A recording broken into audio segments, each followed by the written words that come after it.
Noodles packet भितरु बाहरिला 2 कोटी रु अधिक टंकार हीरा। तेबे नूडल्स पैकेट भितरे थाए मसला पैकेट। आउ सही मसला पैकेट भली देखा जाउथिबा छोट छोट पैकेट भितरे हीरा रखी चालान करा जाउथिला। तेबे एयरपोर्ट रे जने व्यक्ति बैग रु नूडल्स पैकेट खोलिबारु सेथिरु 2 कोटी रु अधिक टंकार हीरा को जबत करा जाइछि। सेहिपरि 6 केजी 800 ग्राम रो सुना मध्य जबत होइछि। मिलिथिबा सूचना अनुसार मुंबई छत्रपति शिवाजी आंतर्जातिक विमानबंदररू मुंबई कस्टम विभाग नूडल्स पैकेट भितरु हीरा को जबत करिछि।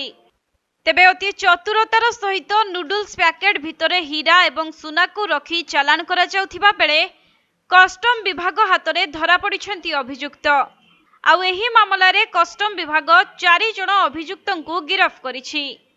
परे तुरंत सेमानंकु न्यायिक हेफाजत को पठाई दिया जाइथिबा जଣା पड़िछि।